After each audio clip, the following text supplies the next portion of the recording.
Buenos días, jóvenes. Buenas, profe. Hola, Buenas tardes. hola, ¿cómo están? ¿Todo bien?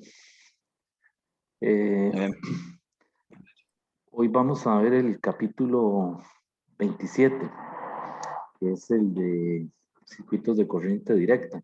Ya es el último capítulo del curso. Y esta semana que estamos es también la última, ¿verdad? Entonces, queda todavía la prueba número 7, ¿verdad? Que está para el 23 de julio. Bueno, no sé si tienen alguna pregunta, ¿cómo estuvo el quiz del viernes? Fue el viernes pasado, ¿verdad? Sí. Ujú. Digamos, a mí, en realidad no me fue como quería, pero ya pasé el curso. Entonces, todo bien. Ya, pero... Ok. Bueno, todavía queda una prueba, ¿verdad? Pero bueno, no se sabe cómo No, irá. sí, pero lo estaba diciendo que me dé cero, digamos. Ya paso igual. Ah, ok. Ya. Bueno, bueno, en el capítulo que vamos a ver hoy, se llama circuitos de corriente directa. La razón por la que se llama así es porque la diferencia de potencial que se aplica entre las terminales es una constante y por lo tanto la corriente, la magnitud de la corriente, ¿verdad? Que circula por el circuito también lo es, y el sentido de la corriente también. Entonces a ese tipo de circuitos les llaman circuitos de corriente continua, ¿verdad? O circuitos CD, corriente directa, ¿verdad? Más adelante en la física general 3 van a haber otros circuitos en donde la corriente eh, no es constante, sino que tiene un comportamiento oscilatorio, como el caso del movimiento armónico simple, ¿verdad? ¿Se acuerdan del bloque que está pegado a un resorte y que la solución del oscilador depende del tiempo? Es una función trigonométrica, ¿verdad? Que usa seno o coseno. Bueno, resulta que esos circuitos que van a ver más adelante, la corriente es una función del tiempo y el comportamiento es senoidal. Pero aquí, en este capítulo, suponemos que la corriente es constante. Entonces, un circuito de corriente directa, el más sencillo, se puede representar por un circuito que consta de una resistencia, R, y tiene una diferencia de potencial, una batería, ¿verdad? Entre dos terminales A y B. ¿Ok? Y tiene una resistencia interna. Ya vamos a explicar lo de la resistencia interna. Entonces aquí voy a juntar esto un poquito más. Y tiene un lado largo y un lado corto, que es el símbolo que se usa para la batería, ¿verdad? Y esta es una resistencia que le voy a poner una R minúscula. Y esta es una R mayúscula. Entonces la corriente viene circulando en este sentido. Por cierto, puse en la plataforma ahí en el entorno donde estoy poniendo los videos, subí un resumen del material de resistencia, perdón, de corriente y densidad de corriente que se vio la semana pasada, que tal vez como para complementarlo con lo que está en el libro de Serve. Pero no lo pude poner en un solo documento, así que lo subí es decir, escaneé cada hoja y la puse ahí, ¿verdad? Entonces comienza con un resumen y luego comienzo a hacer ahí algunos problemas acerca del material. Bueno, este es un circuito de corriente directa, ¿verdad? En donde esta parte de aquí la podemos identificar con la fuente de poder o el voltímetro. Por ejemplo, pongamos aquí el voltímetro, el instrumento con el que se hace la medición. Ok, entonces, la R mayúscula se refiere a la resistencia que está colocada en el circuito. Por ejemplo, una resistencia de las del código de colores, ¿verdad? Y la R minúscula se refiere a la resistencia interna del instrumento. Ok, entonces, cuando uno hace mediciones en el laboratorio, ¿verdad? En un circuito, pues utiliza una fuente de poder y un multímetro, ¿verdad? Entonces, esta resistencia interna se refiere a la resistencia del instrumento con el que estamos haciendo la medición, ¿verdad? Entonces, tanto los multímetros como las fuentes de poder tienen su propia resistencia interna. Ok, entonces la FEM, que es la abreviación de fuerza electromotriz, la FEM a lo que alude, a lo que se refiere, es el voltaje máximo posible que se puede suministrar entre las terminales. Entonces, aunque se llama fuerza electromotriz, no tiene nada que ver con una fuerza, ¿verdad? Sino que se trata del voltaje máximo entre las terminales. Esa es la definición de una fuente, de una FEM. Voltaje máximo posible que esta puede suministrar entre sus terminales. Vean que ahora se usa la palabra voltaje, ¿verdad? Hasta el capítulo anterior todavía el delta V se refería a diferencia de potencial, ¿verdad? Ahora aquí pues se utiliza la palabra voltaje porque lo estamos asociando ahora con un instrumento de medición. Ok, entonces en este capítulo ya incorpora el asunto de que la FEM se refiere a el conjunto en el circuito, ¿verdad? Es decir, no solo los elementos que están puestos en el circuito, sino el instrumento con el que se está haciendo la medición, ¿verdad? En este caso, una fuente de poder colocada en el circuito, ¿verdad? Y un multímetro, sí, un multímetro que es con el que se hacen las mediciones, ¿verdad? Que se puede medir corriente, resistencia o voltaje, ¿verdad? Ok, entonces,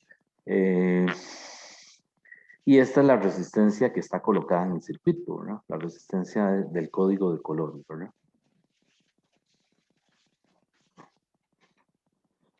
Ok, entonces, ese voltaje, el delta V, va a ser la FEM, que aquí se simboliza con una E de estas griegas, ¿verdad? Menos el I, que es la corriente que pasa por el circuito, por la R.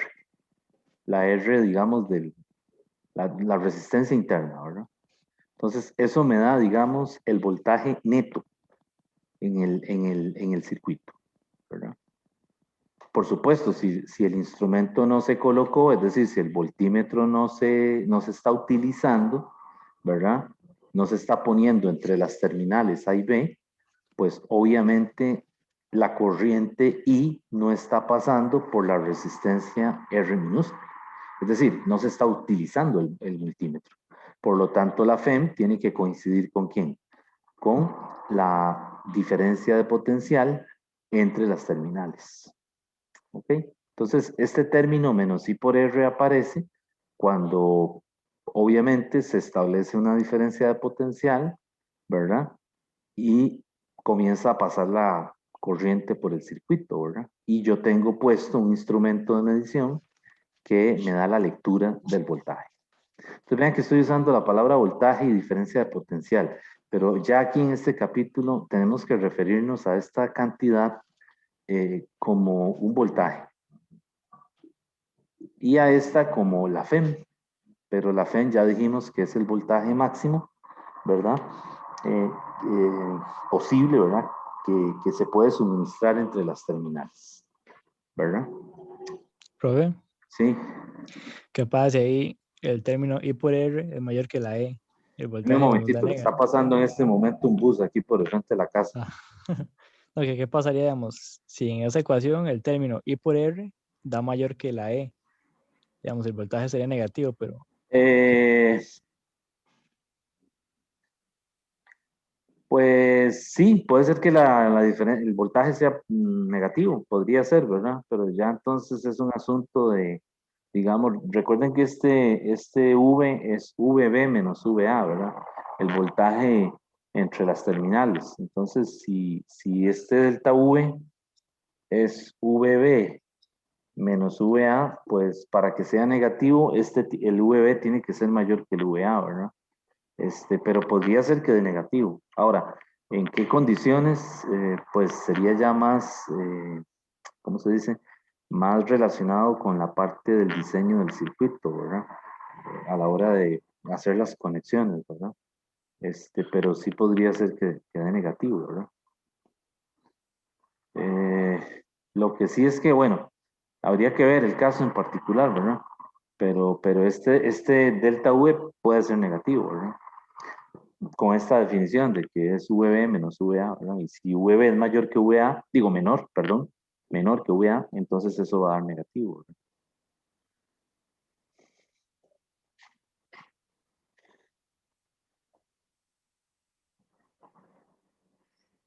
Y aquí es el delta V, como está definido, es VD menos VA, ¿verdad? Es decir, aquí yo no le puse letras a esto, me faltó aquí, a esta resistencia tiene terminales también. Ahí la terminal de la RC y de este lado D. Entonces, realmente este delta V es el delta V de todo esto, ¿verdad?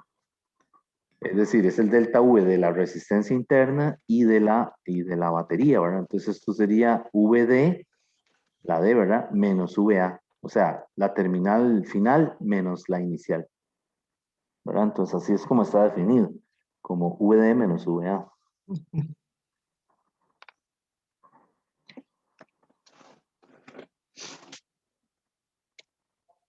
Ujú. Sí. Bueno, vean que ahora esto de la FEM precisamente aparece por el hecho de que estamos tomando en cuenta, eh, como les decía, el uso de un instrumento para hacer la medición, ¿verdad? Entonces hay que tomar en cuenta que ese instrumento tiene una resistencia interna, ¿verdad? Entonces, por eso cuando se hacen mediciones en el laboratorio, muchas veces, bueno, la mayor parte de las veces uno tiene una fuente de poder, ¿verdad? Que está conectada a un enchufe, ¿verdad? Y por aparte tiene un multímetro. Entonces, cuando uno hace mediciones de voltaje, va a ver que la lectura en el multímetro no coincide con la lectura en la fuente. Nunca van a coincidir. ¿Por qué? Porque hay una caída de voltaje cuando la corriente pasa por los dispositivos internos del multímetro, ¿verdad? Entonces, algunas veces las tablas en el laboratorio le dicen que, específicamente le dicen que ponga el valor de la fuente, ¿verdad? La lectura que uno hace de la fuente, y también hay una columna para las lecturas de voltaje en las diferentes terminales, ¿verdad? Y esto es porque no coinciden, ¿verdad? Debido a que parte de la energía se disipa al pasar digamos, por los dispositivos internos que tiene el multímetro.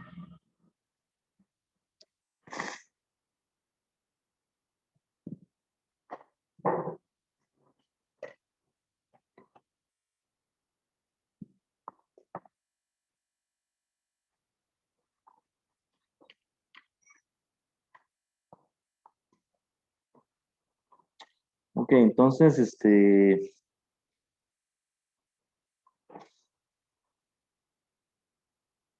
pues la FEM yo la puedo calcular de esta manera. La FEM va a ser igual a I por R más I por R minúsculo, ¿verdad? Ya que el delta V, por ley de Ohm, es I por R, ¿verdad? Y la definición que tenemos es que el delta V es FEM menos I por R, ¿verdad? Entonces, si yo sustituyo esto aquí, pues voy a obtener esta ecuación que está aquí, ¿verdad? Entonces de ahí yo puedo despejar la corriente y vean que la corriente ahora es la FEM dividido entre la suma de las resistencias. Y ahí tengo una forma teórica, digamos, de calcular la corriente, que es constante, ¿verdad? Que atraviesa el circuito, ¿verdad? Y la FEM sí se conoce, ¿verdad? Porque por lo general eh, los dispositivos que se utilizan en el laboratorio o los instrumentos de medición me dan estos valores, ¿verdad? Así que yo puedo hacer un cálculo teórico de la corriente, ¿verdad? Que va a pasar por el circuito con cierta resistencia externa que se colocó y conociendo las características del dispositivo de medición, por ejemplo, la resistencia interna del multímetro, ¿verdad? Y esto yo lo voy a comparar con la resistencia que me da, perdón, con la corriente que me da el amperímetro, ¿verdad? Entonces ahí es donde tengo la corriente, digamos, teórica, ¿verdad? La que predice la ecuación, el valor y la corriente que voy a, que voy a hacer una lectura directa del multímetro, ¿verdad?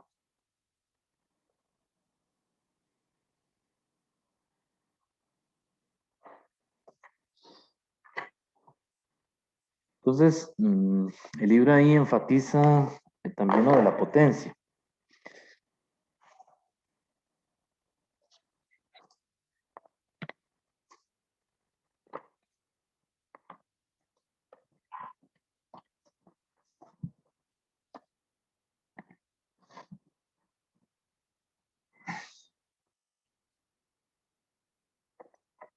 Entonces, en el caso de potencia,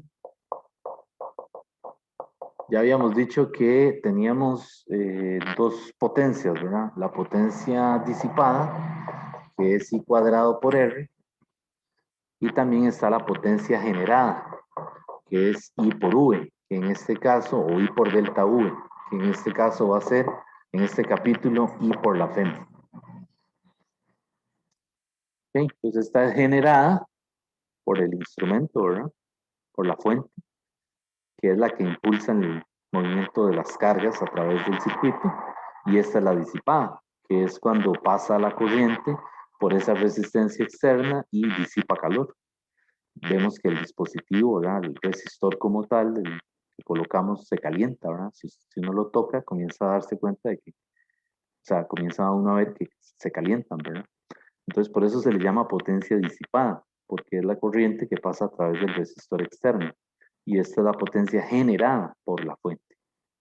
Ok, entonces vean que en el caso de la potencia disipada, yo puedo utilizar la definición anterior, que es la corriente. La corriente es la FEM entre R más R elevado al cuadrado multiplicado por R. Entonces aquí tengo una forma de calcular potencia que va a ser FEM al cuadrado por R entre R más R al cuadrado. Y eso es potencia disipada, ¿verdad? Entonces, con esa formulita, pues, por ejemplo, hay un ejercicio hecho, hay un ejemplo hecho, y es que le dice que halle, por ejemplo, un valor máximo, ¿verdad? Entonces, muchas veces lo que quieren es que uno haga una derivada, ¿verdad?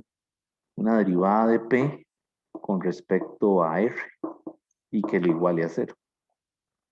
Entonces, por ejemplo, el ejercicio que está ahí le dice que encuentre la resistencia de carga, R mayúscula, para la cual se entrega la potencia máxima a la resistencia de carga. Entonces, cuando le hablan de potencia máxima, lo que quieren es que derivemos esto. Y como se trata de un máximo, ¿verdad? Para hallar el máximo por el criterio de la primera derivada, pues derivo la potencia con respecto a R. Y de ahí obtengo la condición. Y la condición es que R, después de hacer la derivada, R tiene que ser igual a R. O sea, tanto la resistencia externa como la interna del dispositivo tienen que ser iguales para que la potencia tenga un valor máximo. La derivada y la derivada en cociente, ¿verdad? Vean que esto es un cociente, ¿verdad? El numerador tiene R y el denominador tiene R, ¿verdad? Entonces hay que usar la derivada del cociente F entre G, ¿verdad? que es FG' menos GF' entre G cuadrado, ¿verdad? Para hacer esa derivada. Y igualar a 0 y comprobar que R es igual a R.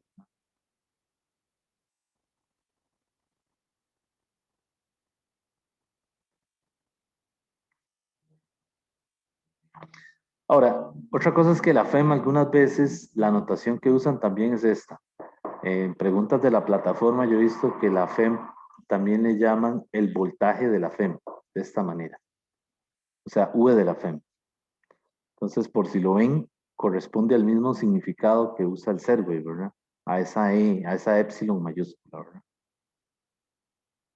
Profe, Sí, hay algo que no entiendo de esa fórmula, la segunda que tiene P, digamos, la segunda P igual, que dice I esta. delta V. No, no, las de arriba, las de arriba, la siguiente, esa. Digamos que ahí dice I delta V es igual a I por E, pero delta V no es igual a E, ¿A quién? a E.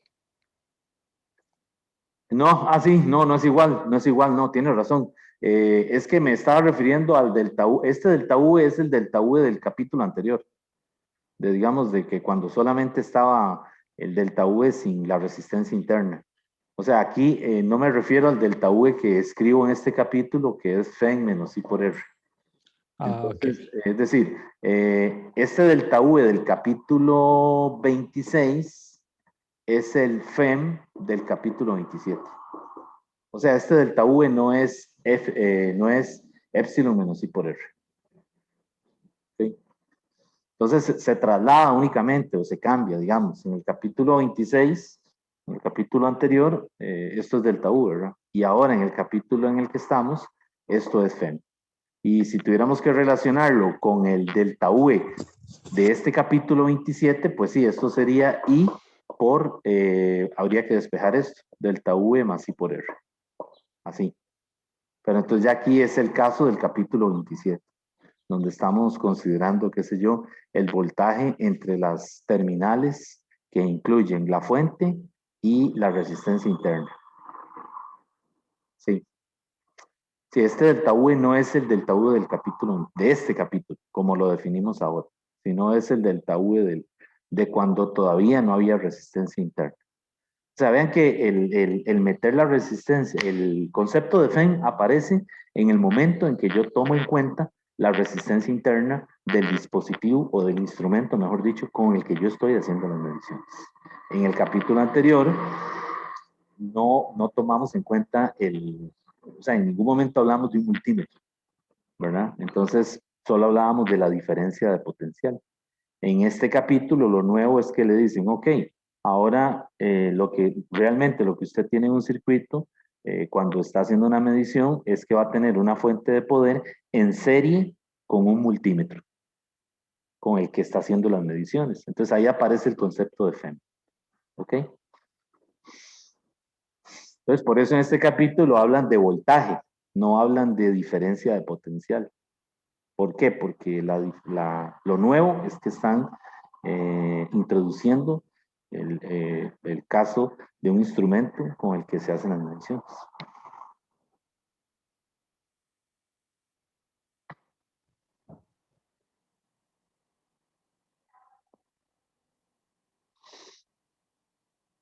Y esa resistencia, yo le digo resistencia externa, pero el Serway ahora en esta edición le llaman resistencia de carga.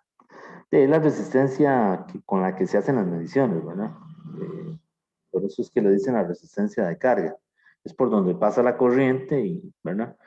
Eh, y esto es muy fácil de comprobar en el laboratorio, ¿verdad?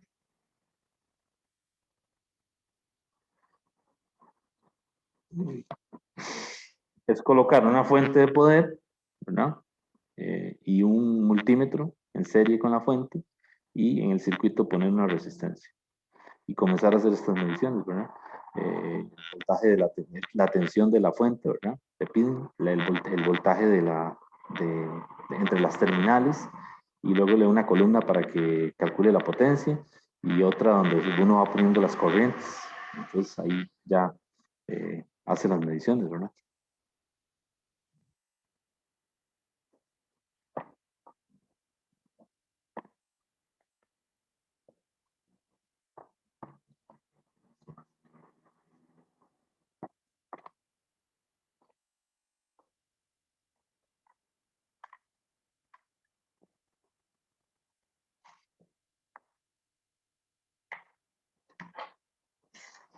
Bueno, vamos a ver ahora los resistores en serie y en paralelo.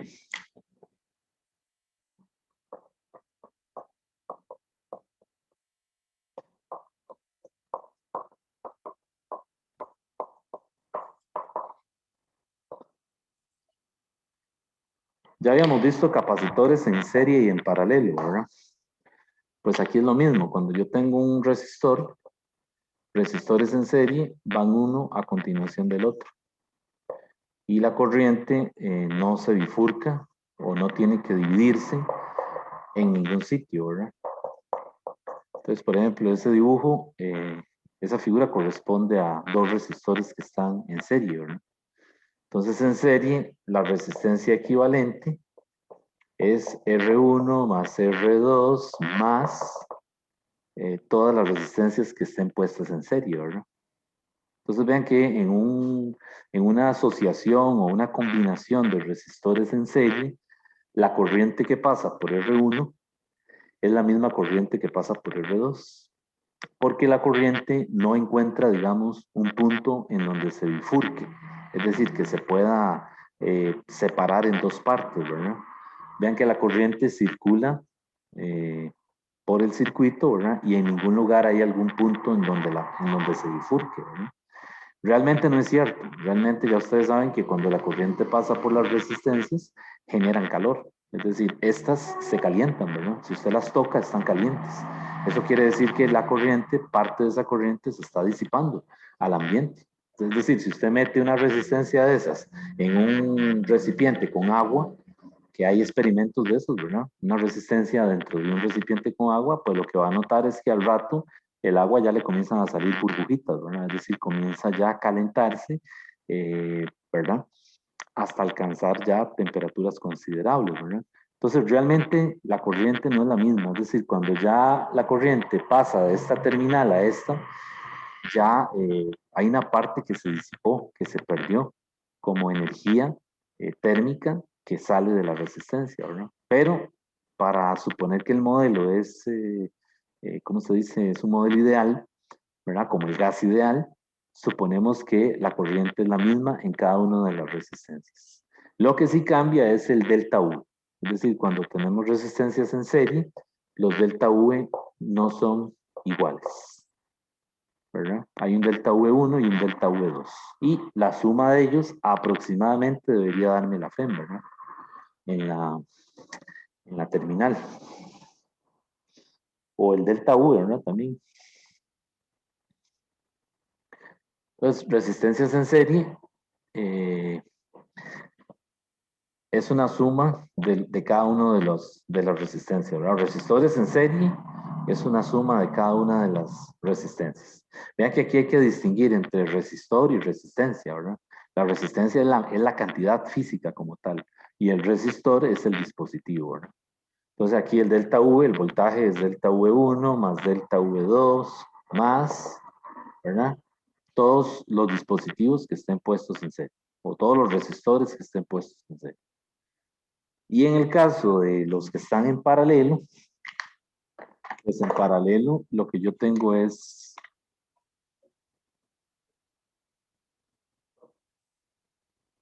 algo así, ¿verdad?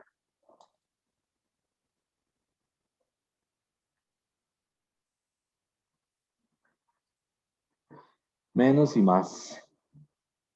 Entonces tengo ahora, este es el delta, la FEM, este es el R1 y este es el R2. Entonces vean que la corriente que llega a este punto que se llama un nodo, estos puntos son nodos, la corriente cuando llega ahí se bifurca, una parte pasa aquí y otra parte atraviesa la resistencia, ¿verdad? Entonces en los resistores que están en paralelo, las corrientes no son las mismas. Si esto es I, la que pasa por aquí es I1 y la que sigue por aquí es I2. Entonces en el caso de los resistores en paralelo, la fórmula es 1 entre la resistencia equivalente es 1 sobre R1 más 1 sobre R2 más, es una suma de recíprocos, ¿verdad? Cuando están en paralelo. Profe, Dígame. aunque la corriente no se bifurque, también se llama nodo. No, no, yo creo que no se le dice nodo. Digamos que Entonces, este no sería un nodo, porque, digamos, la ah, corriente pasa aquí y continúa, ¿verdad? El ok, nodo es cuando tiene que, digamos que separarse, ¿verdad? Dividirse en dos partes. Entonces, la corriente que pasa por aquí, o sea, entre mayor es la resistencia, ¿verdad? Menor es el paso de la corriente. Y entre menor sea la resistencia, más pasa corriente. O sea que si esta resistencia R1 es muy alta, por aquí pasa poca corriente. Y la mayoría se va por este lado. Y si esta es más baja que esta, ¿verdad? O sea, recuerden que la resistencia, el resistor, perdón, es el dispositivo que se opone al paso de la corriente, ¿verdad? Es como hace las veces de una superficie rugosa cuando pasa un bloque por ahí, ¿verdad? Entonces aquí es lo mismo, ¿verdad? El resistor que tiene menos resistencia, por ahí pasa más corriente. Y el que tiene mayor resistencia, pues por ahí pasa menos corriente. Al momento de llegar a un nodo, ¿verdad? Entonces aquí en resistores en paralelo, el delta V tiene que ser el delta V1 igual al delta V2, ¿verdad? Igual a todos los resistores que estén en paralelo. Entonces vean que en paralelo las corrientes no son las mismas en cada resistencia, pero los delta V sí son iguales. ¿Ok? Y en el caso de resistores en serie, la corriente que pasa por cada resistor es la misma, pero los delta V no son iguales. ¿Ok? Entonces aquí I1, la I total es igual a I1, es igual a I2, ¿ok? Todas las que estén en serie. Y aquí más bien la condición es que la I total es I1 más I2 más todos los resistores que estén en paralelo. Ahora, cuidado, se confunden, ¿verdad? Porque vean que cuando hablamos de conexión en serie, los capacitores y los resistores tienen operaciones distintas, ¿verdad? En serie, el capacitor es 1 sobre C equivalente, es igual a 1 sobre C1 más 1 sobre C2, ¿ok? Vean que es la misma operación del caso de paralelo en resistencias, ¿verdad? Y en el caso de paralelo, para los resistores, el C equivalente es C1 más C2, ¿verdad? Que sería el caso de los resistores en serie. Entonces vean que las operaciones están invertidas en esos dos dispositivos, ¿verdad? Los resistores y los capacitores, ¿verdad? Entonces vean que serie es una combinación lineal, ¿verdad? En resistencias. Y en en el caso de paralelo es una suma de recíprocos, ¿verdad? Pero para capacitores las operaciones se invierten.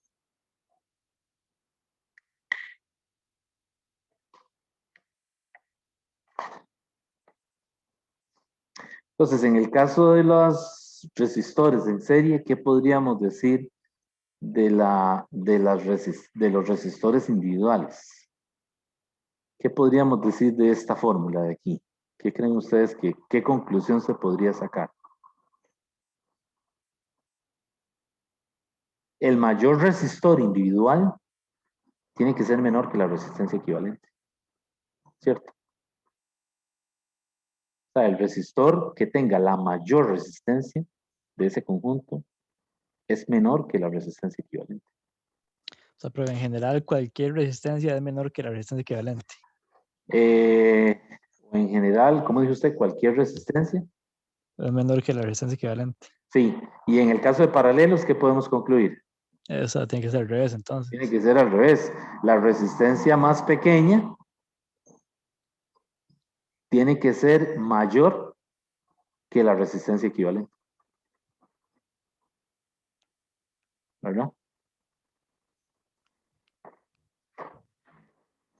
Entonces aquí la mayor tiene que ser menor que la equivalente y la menor aquí tiene que ser mayor que la equivalente.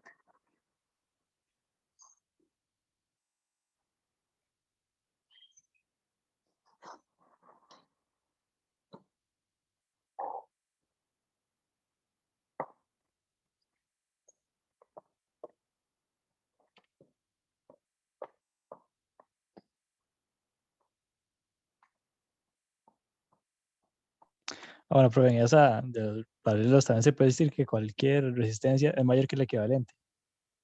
En el caso de paralelo, cualquier resistencia Mayor que el individual es equivalente. menor que el equivalente. Es mayor. Perdón, mayor, tiene razón. Ah, En el paralelo, cualquier resistencia individual, la menor resistencia individual es mayor que la, o no, ¿cómo lo podemos poner? Cualquier resistencia, si es que la menor resistencia en paralelo es mayor que la resistencia equivalente, ¿verdad?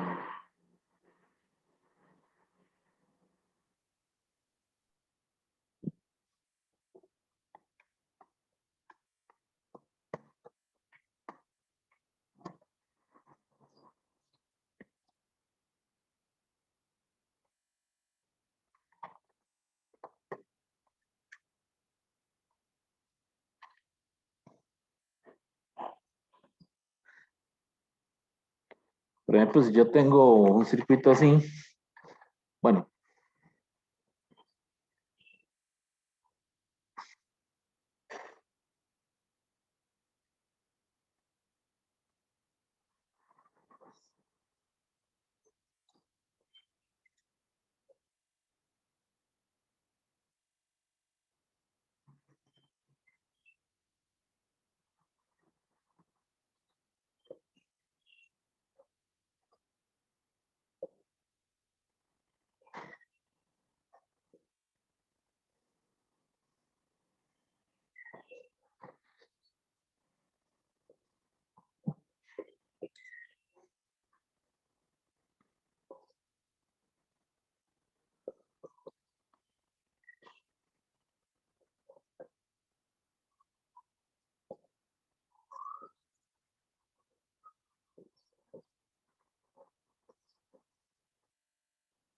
entonces ahí le dice que calcule la resistencia equivalente.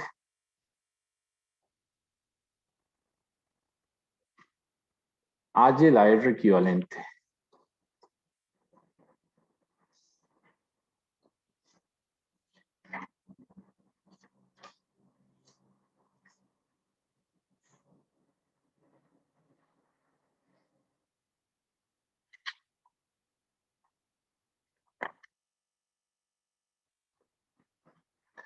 Entonces, yo puedo ahí reducir el circuito, ¿verdad? Por ejemplo,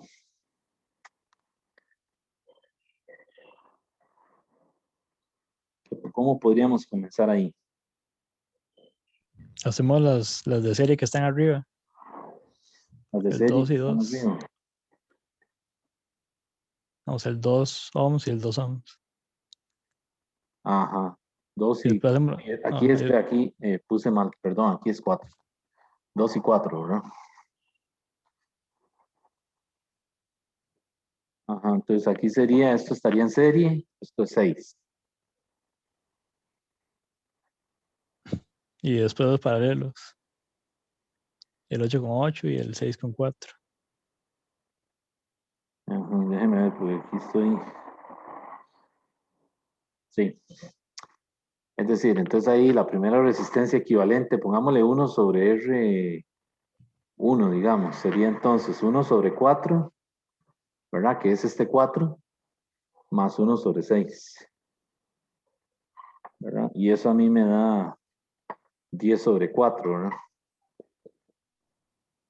10 sobre 24, perdón. Y ahora lo invierto, entonces el R1 es 24 sobre 10, que eso serían 2.4 ohms. Ok, y ahora ya tengo el circuito. Ahora lo tengo así, ¿verdad?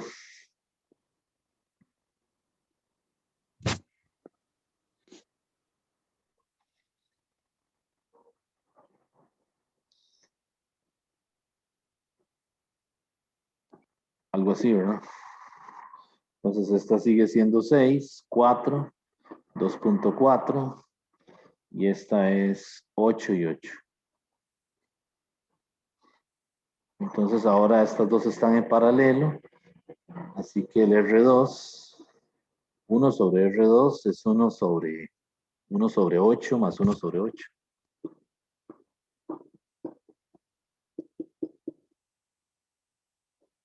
¿verdad? Eso sería 2 octavos, que eso sería igual a un cuarto. Entonces la R2 es igual a 4 ohmios. Y ahora ya todos me quedan en serie, ¿verdad? Entonces la R equivalente va a ser entonces ahora. Ah, no, mentira. No, me quedan en serie. O sea, primero los en serie, después hacer los paralelos al final. Ajá, sí tiene razón. Entonces ahora me queda un R3 que es 6 más 2.4, que es 8.4. Y un R4 que sería 4 más 4, que eso sería 8. Y ahora sí ya me queda un circuito en donde tengo solo una resistencia, dos resistencias que están puestas en paralelo, ¿va? Una de 8.4 y otra de 8. Y entonces ahí ya esa es la equivalente. 1 sobre R equivalente va a ser 1 sobre 8 más 1 sobre 8.4. Y aquí nada más que no se le olvide a uno en la calculadora, ¿cómo se dice? Invertirlo, ¿verdad? Porque a menudo pasa eso, ¿verdad? Por ejemplo, esta suma, un octavo más 1 sobre 8.4, a mí eso me da 0.244, ¿verdad? Y ahora tengo que elevarlo a la menos 1, ¿verdad? Entonces quiere decir que la resistencia equivalente es 1 sobre 0.244. Y esa R equivalente me da 4.1 ohmios. Y ahí tengo la R equivalente.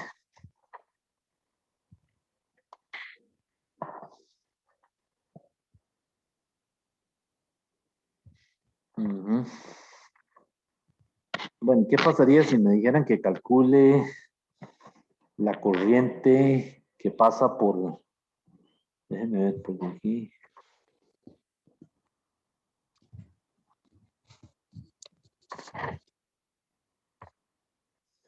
O sea, vean esto, aquí viene la corriente I, ¿verdad?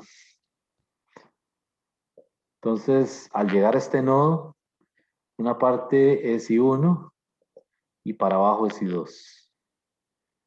Luego, cuando llega a este nodo, para arriba es I3 y para abajo es I4. Y cuando llega a este nodo, para arriba es I5 y para abajo es I6. Entonces le dice que calcule las corrientes. ¿Cómo calcularíamos las corrientes ahí?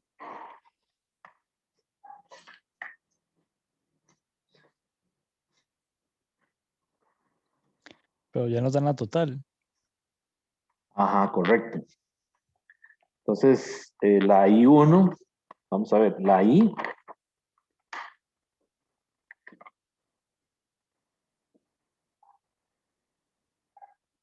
déjenme ver. Yo tengo aquí, digamos, que puedo usar bueno, y la batería, el voltaje entre las terminales es 12 voltios. Entonces, yo puedo usar la ley de Ohm, ¿verdad? Delta V es igual a I por R.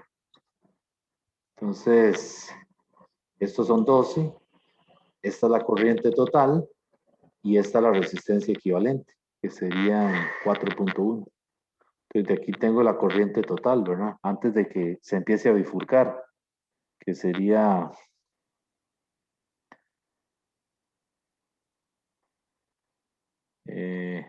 12 entre 4.1. Pero esa no me sirve, ¿verdad? Creo. 12 dividido entre 4.1. Me da 2.93 amperes, ¿verdad?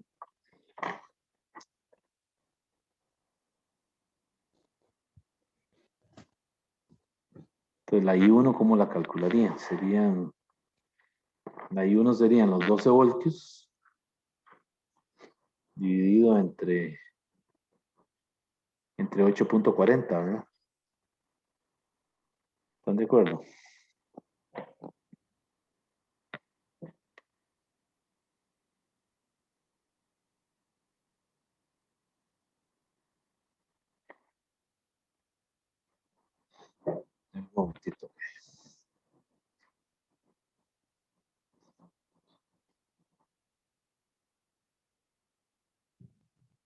Y eso daría 1.43. Y ahí tendría ahí 1.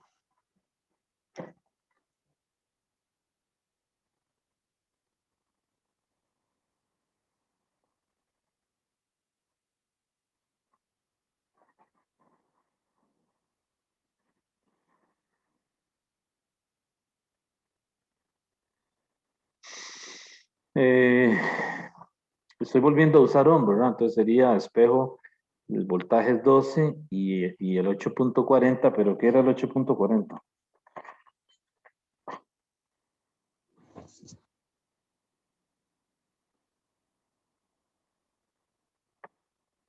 Ajá, sí. Ahora, Es porque están en bueno, paralelo, ¿verdad? De aquí yo saqué una que está en paralelo con esta. Sí, dígame. no sé qué, de la equivalencia, dice yo, de alguno de los dos de arriba, bueno, o el de abajo, no me acuerdo cuál era ese. Eh,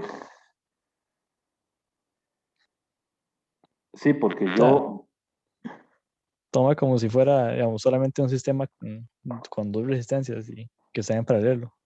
correcto, sí, algo así, digamos, que sea una que tenga 8.40 Ajá. y la otra que tenga 8, algo así, ¿verdad? Entonces, por eso estoy dividiendo 12 entre 8.40, porque ambas están en paralelo y tienen el mismo voltaje, ¿verdad? Entonces, por ejemplo,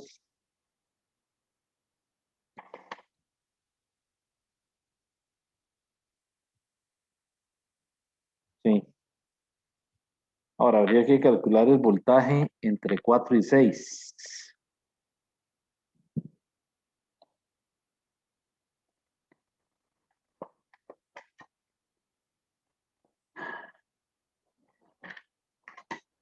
El voltaje de 4 a 6 es, cuando digo 4 a 6 me refiero a las resistencias de 4 y 6, ¿verdad? Que están ahí. Eh, y esto sería los 12 menos 1.43 multiplicado por 6. Y esto me da 3.43 voltios. Y con esto ya calculo la corriente en I4. En I4 sería el voltaje en 6, que es el mismo que la resistencia en 6, que eso sería 3.43 entre 6.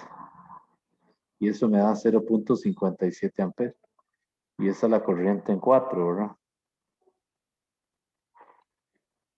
Y la corriente en 3 sería el voltaje de 4, ¿verdad? Entre la resistencia 4, que es 3.43, son los mismos, ¿verdad? El voltaje en 6 y el voltaje en 4 es el voltaje 4.6, ¿verdad? Es el mismo porque están en paralelo. Y la resistencia en 4 es 4, ¿verdad? La resistencia 4 me refiero a los 4 ohmios, ¿verdad? Y entonces ahí me da la corriente en 3, que sería 0.86 amperes. Y vean que hay menos corriente por donde hay más resistencia, ¿verdad? Y la suma de estas dos me tiene que dar lo o sea, I1, ¿verdad? Entonces la I2, ¿qué sería? La I2 serían los 12 porque también está en paralelo entre 8. Y eso me da 1.50 amperes. Y el voltaje entre las resistencias de 8 y 8, ¿verdad? Que lo voy a hacer así, ¿no? Con esa notación, V88 es los 12 voltios menos 1.50, que es el que acabo de calcular, por 4. Y ahí me da 6 voltios. Y está bien, ¿verdad? Porque ve aquí arriba, bueno, sí, son 6 voltios. Y entonces las corrientes en 5 y 6 son las mismas. Porque porque ambas resistencias son iguales. Entonces la corriente que pasa o sea, la corriente que viene aquí, ¿verdad? Y pasa por 8 es la misma que viene por aquí. Se reparte igual, ¿verdad? Y serían 6 entre 8. Eso serían 0.75 amperes. Y si yo sumo esto, ¿verdad? 0.57, 0.86, 1.50, 0.75, a la salida me tiene que dar 2.93, ¿verdad?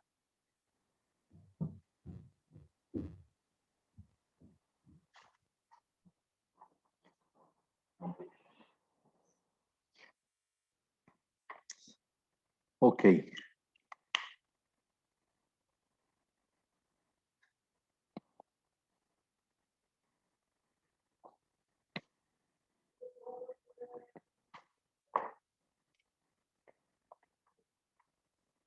Bueno, esto ya en un curso de circuitos, ¿verdad? O de, ¿cómo se llama el curso que da ingeniería? Circuitos, es.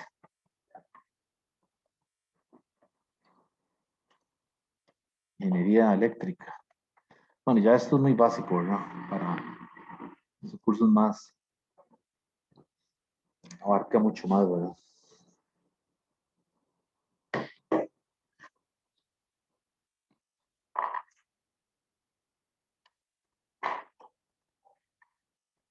Bueno, vamos a ver ahora eh, las leyes de Kirchhoff.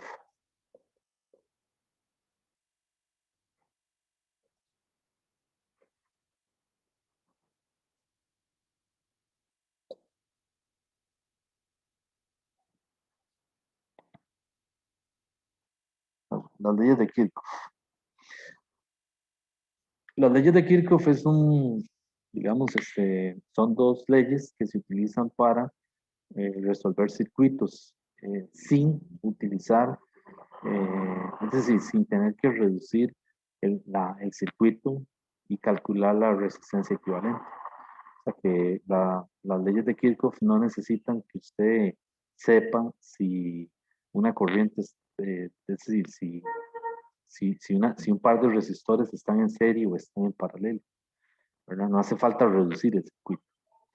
Ok, entonces esas dos leyes son la ley de los nodos, la ley de nodos, ley 1, ley de nodos, o de los nodos, que lo que dice es que la sumatoria de todas las corrientes en la unión o en el nodo es igual a 0. Y la ley 2 se llama la ley de las mallas. Ley de mallas.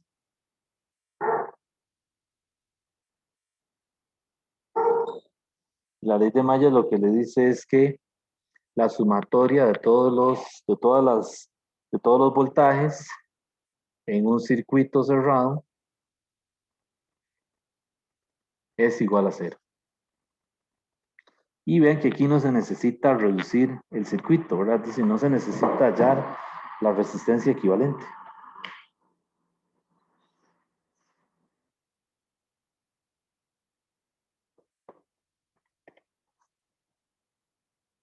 Entonces,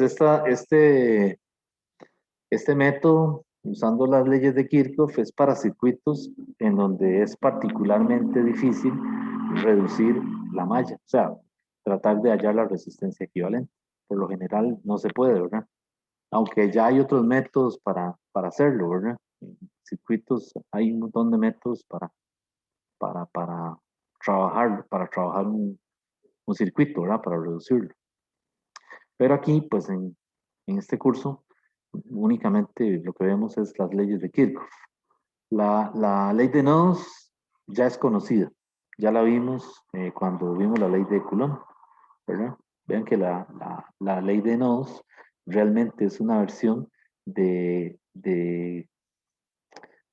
la ley de conservación de la carga, ¿verdad? Habíamos dicho que la carga tiene varias propiedades, ¿verdad? Una de ellas es que se conserva en un sistema aislado.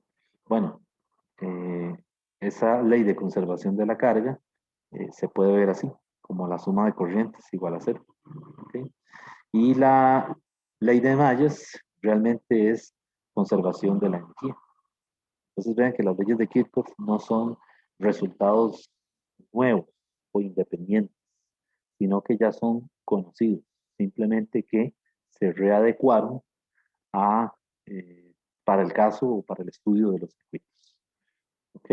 Entonces es decir, las leyes de Kirchhoff, aunque se le llaman así, se le conocen así como leyes de Kirchhoff, realmente son consecuencia de leyes más generales como son la de conservación de la carga y la conservación de la energía.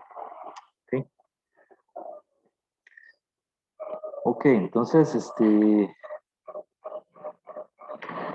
hay unos convenios ahí en el libro para poder usar estas leyes, que son los que voy a poner ahora. Son unos convenios de signos, porque recuerden que la corriente puede circular en diferentes sentidos, ¿verdad? Entonces, recuerden que la corriente no es un vector, ¿verdad? Es un escalar, pero necesitamos asignarle un sentido de recorrido. Entonces, hay un convenio para las resistencias y otro para la FEM. Entonces, si yo tengo una resistencia, ¿verdad? Puesta entre dos terminales, A y B. ¿Ok?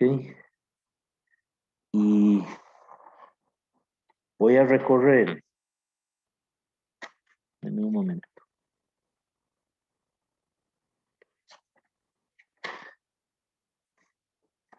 Un momentito, porque es que quiero...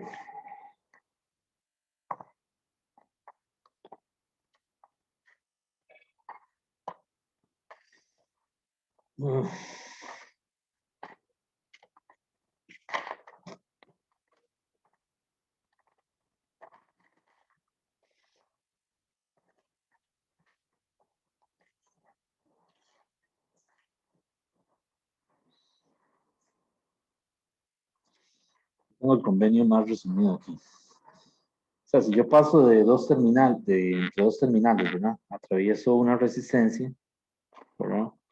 Y el sentido de recorrido es, voy a ponerlo así, entre la terminal, voy con la corriente así, ¿verdad? Esta es una resistencia y yo recorro la malla en sentido antihorario, pero vean que horario es así, ¿verdad? Esto es horario y antihorario es así. Bueno, entonces si yo la estoy recorriendo en sentido antihorario, el delta V o la caída a través de la resistencia es menos I por R. Ahora, si entre las terminales B y A, ¿verdad? Ahora, si ahora es al contrario, ¿verdad? Entre las terminales B y A, la corriente va para arriba, con este mismo sentido de recorrido de la malla, el delta V tiene que ser positivo, I por R. Y en el caso de las baterías, pues entonces si yo tengo una batería y la cruzo de menos a más, recuerden que el lado más largo es más, ¿verdad? Recorriéndola así, entonces el voltaje de la FEM es igual a más epsilon. Y si tengo la batería así, más menos, y la recorro en sentido antihorario, vea que todo es en sentido antihorario, ¿verdad? El convenio yo lo estoy usando con el sentido antihorario. Entonces, si la recorro en sentido antihorario de más a menos, el voltaje de la FEM es menos epsilon. ¿Ok? Entonces, esta flecha es el recorrido de la malla. Y esta flecha es el paso de la corriente por el dispositivo, ¿verdad? Ya sea la resistencia o un capacitor o la batería.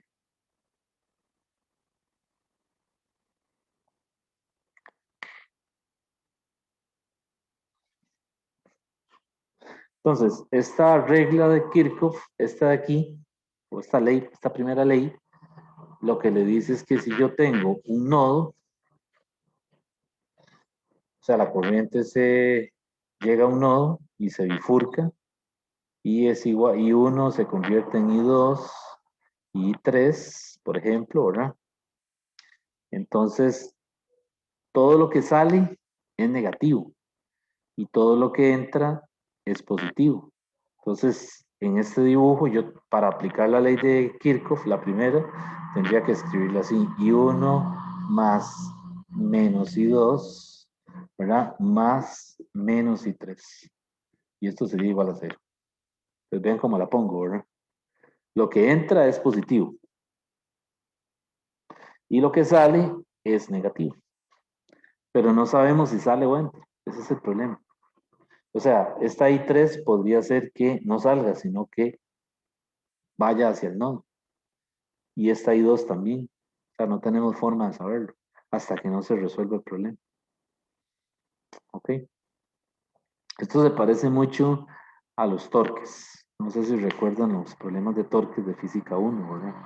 Que le decían que calculara la reacción en el pivote, ¿verdad? Y entonces uno hacía todo y al final el álgebra le decía a uno si esas reacciones eran positivas o negativas, ¿verdad? Y solo hasta ese momento se da uno cuenta las componentes del vector, qué sentido tienen, ¿verdad? Pues aquí pasa lo mismo. Aquí uno, hasta que no resuelve el problema, no se da cuenta cuál es el sentido real de circulación de la corriente. Porque lo que pasa es que las corrientes que van a dar negativas no quiere decir que están mal, sino que el sentido de circulación real en el circuito era el opuesto. Quiere decir que si la corriente nosotros la tomamos en sentido horario, por ejemplo, y nos da negativa, quiere decir que realmente el sentido de circulación era antihorario. ¿Está mal hecho el problema? No, está bien, solamente que escogimos mal el sentido de circulación de la corriente. Quiere decir que si uno vuelve a hacer el problema con el sentido correcto, le tiene que volver a dar la misma corriente, pero ahora le va a dar como positivo. ¿Ok? Entonces, en estos problemas de Kirchhoff hay dos posibilidades. Una es que le den la figura, eh, le pongan la figura y le pongan las resistencias y toda la cosa, los resistores, perdón, y uno tiene que ponerle el sentido a la corriente. Y con ese sentido, con este convenio, trabajar. Y la otra posibilidad es que ya la figura tenga los sentidos de las corrientes. Si es así, hay que respetar esos sentidos, porque las preguntas en la plataforma, la respuesta está basada en el sentido de circulación de la corriente en el circuito. Les digo esto porque ya ha pasado que les ponen en la plataforma una figurita, ¿verdad? Y no respetan el sentido de las corrientes, sino que lo hacen como aprendieron o como lo... Y resulta que cuando van a escoger la opción, los signos están cambiados. Entonces marcan la opción incorrecta. Entonces, en esto hay que respetar, si le dan el sentido de circulación de la corriente, hay que trabajar estas leyes con el sentido de circulación que aparece en la figura. ¿Ok? Ok, pero si en ese sentido me da negativo, entonces marca la respuesta que es negativa. Sí, es decir, si Ok. con ese sentido que le da la figura, usted calcula las corrientes, si hay una que le da negativo, tiene que respetar eso, ¿verdad? A menos de que la pregunta sea otra, a menos de que la pregunta le diga, por ejemplo, cuál es el sentido real de circulación de las corrientes. Entonces, las que le dan negativas, obviamente, es porque están circulando en sentido contrario, ¿verdad? Eso depende de la pregunta, ¿verdad? Pero si le están preguntando las magnitudes y uno respeta el sentido de circulación, le da una negativa, tiene que poner la opción donde aparece esa negativa, ¿verdad? Pero el que le dé negativas no quiere decir que lo hizo mal, ¿verdad? Sino que escogió, si la figura no tiene los sentidos, es que uno escogió mal el sentido. Ahora, si ya la figura le da los sentidos y aún así hay una que le da negativa, pues está bien. Es decir, es que ya uno resuelve el problema con base en los sentidos que le dan en la figura. Por lo menos eso es lo que he visto en las preguntas de la plataforma, ¿verdad? Hay que respetar el sentido de circulación que le ponen en el circuito. O sea, aplicar estas dos leyes con el sentido de circulación de las corrientes en la figura. ¿Ok? Si ya una le dio negativa, pues, ven, ¿no? Da negativa, ¿verdad?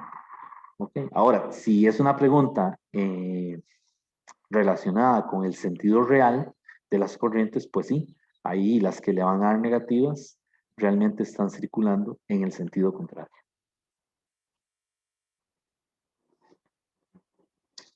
Entonces vean que la suma, en la primera ley de Kirchhoff, la suma es con respecto a la unión. La unión es lo mismo que el nodo. O sea, la unión se refiere al nodo. El nodo es el punto en donde se bifurca la corriente. Y en el caso de la segunda ley, la suma es con respecto al circuito cerrado, es decir, a cada malla por separado. O sea, hay que sumar los voltajes en cada malla. ¿Verdad?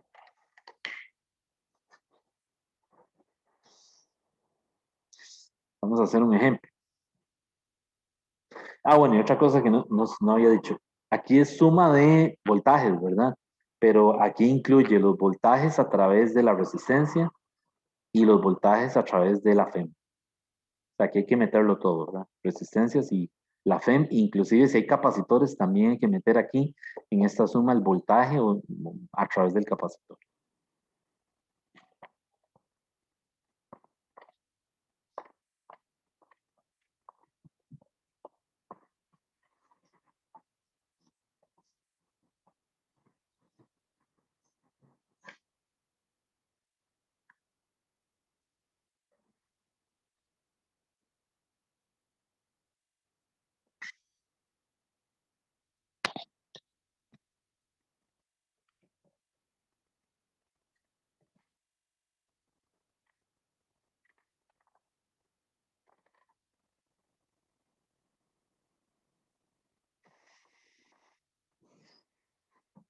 Vamos a ver este ejemplo.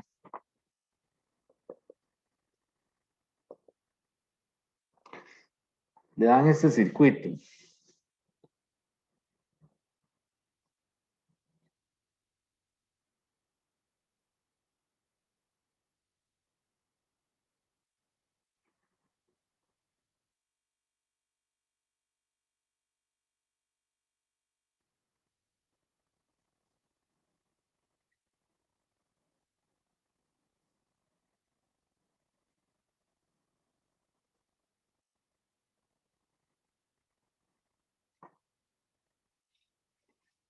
Entonces esto es R1,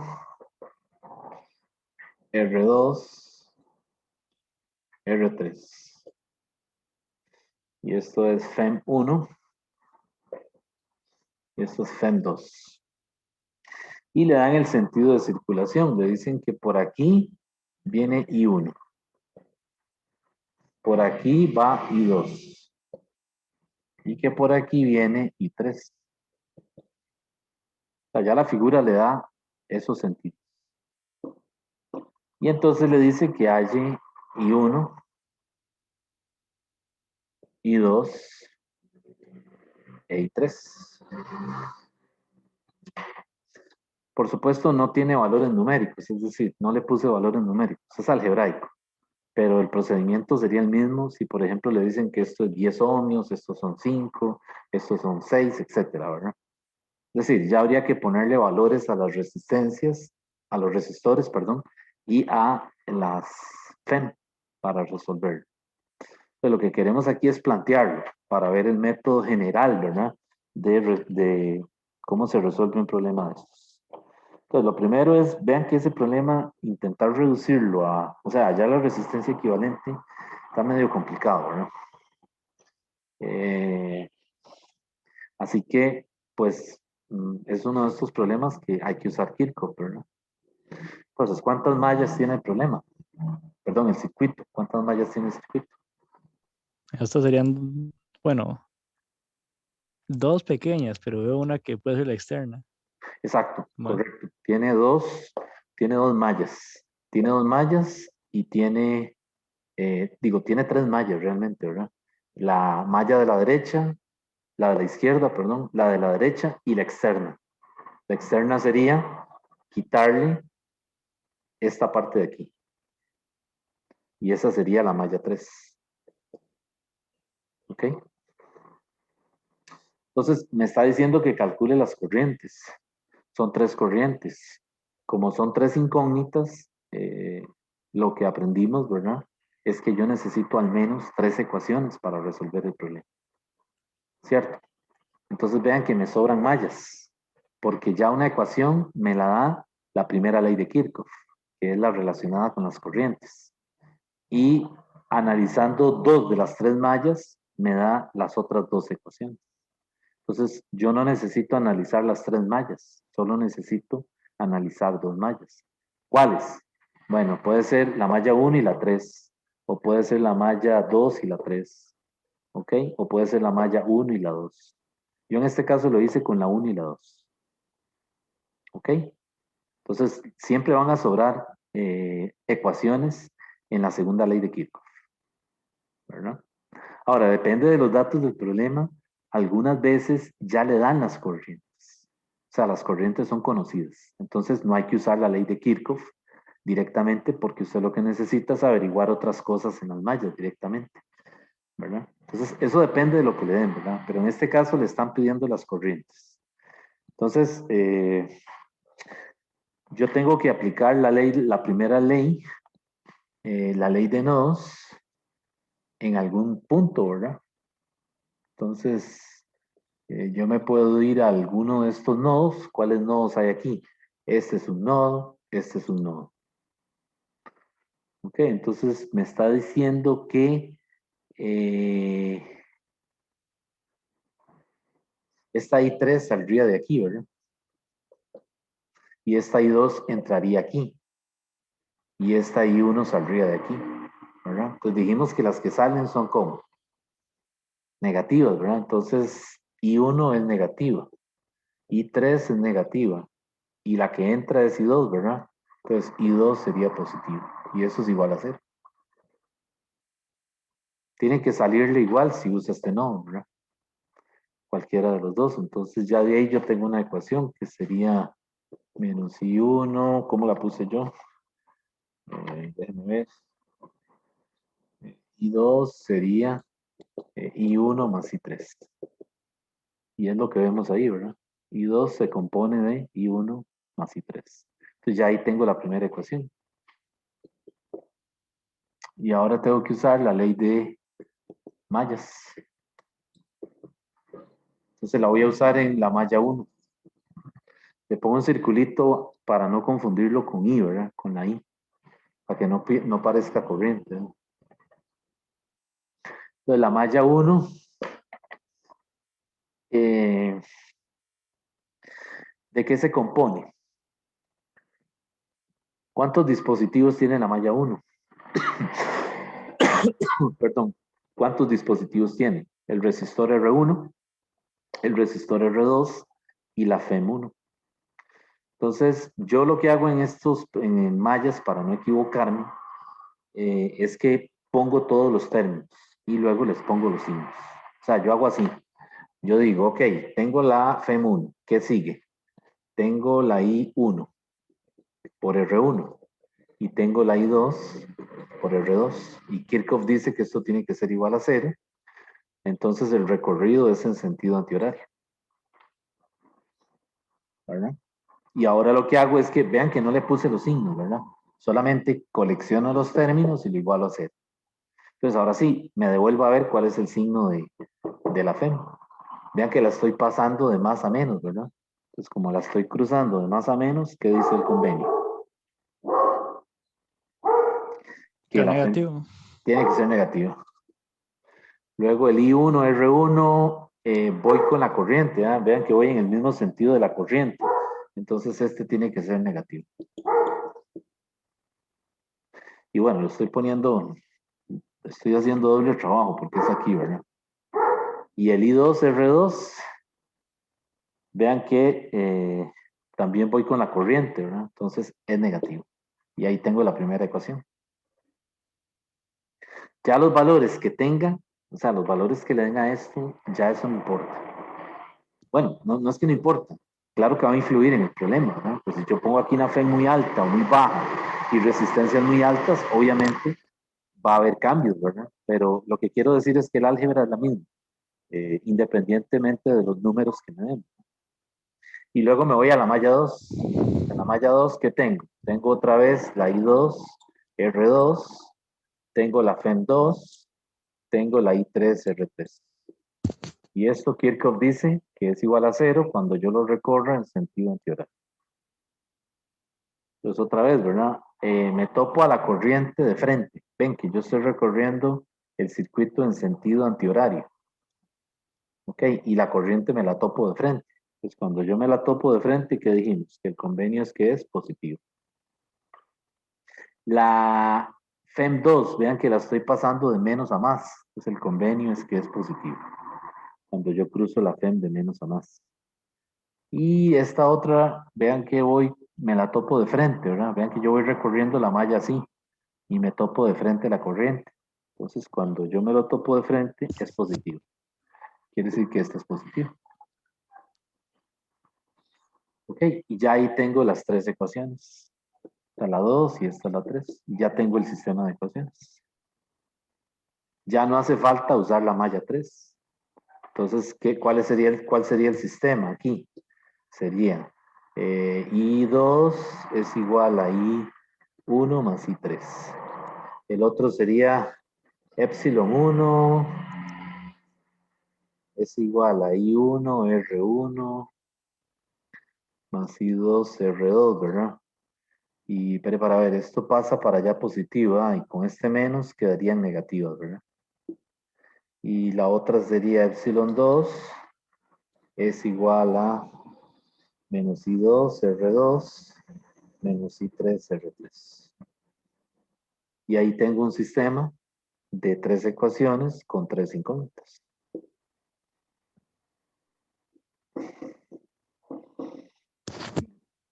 Y bueno, lo que hay que hacer ahora es resolverlo, ¿verdad? Pero resolverlo algebraicamente no tiene sentido, porque es muy largo, ¿verdad?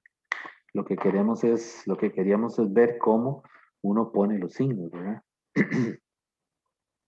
Ya los valores aquí, pues ya como les decía, uno los mete ahí y resuelve el sistema de ecuaciones, ¿verdad?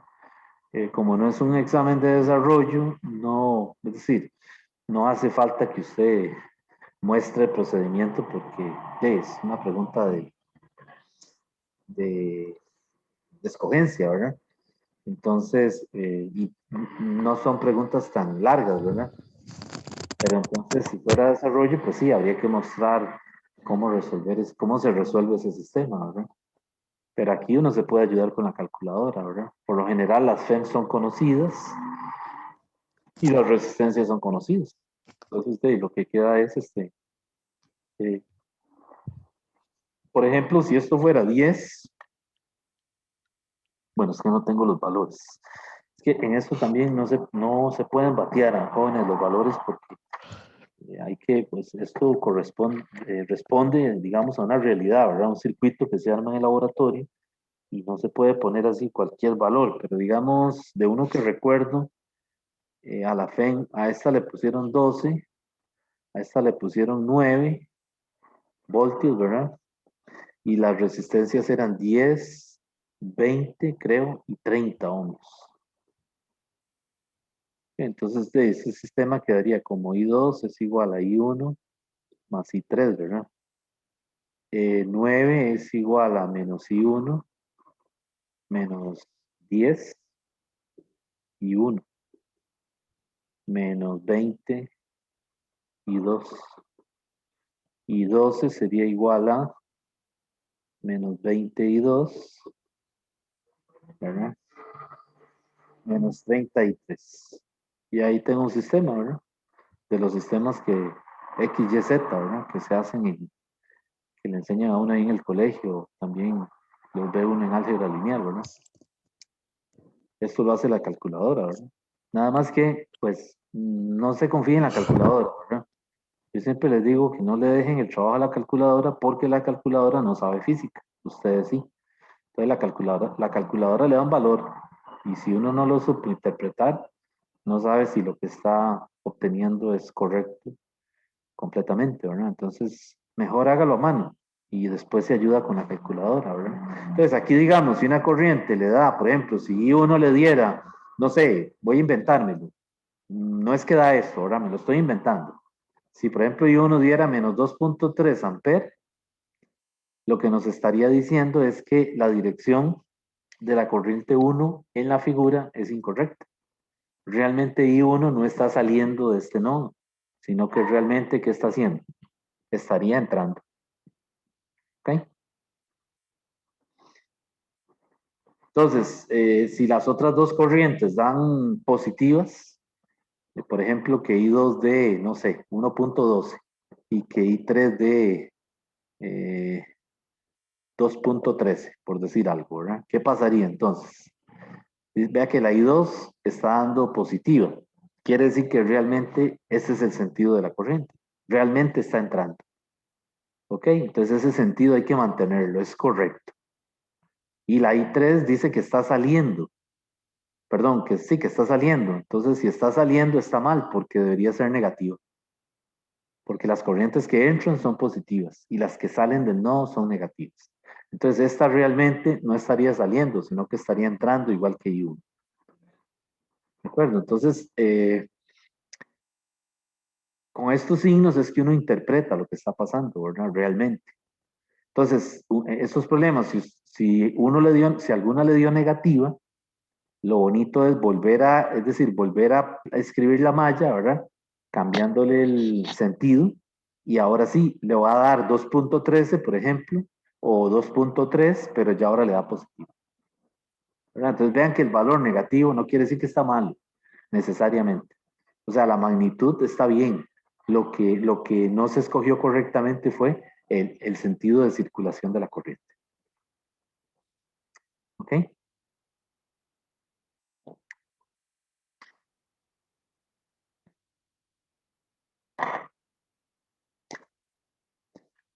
Bueno, ¿alguna pregunta? Bueno,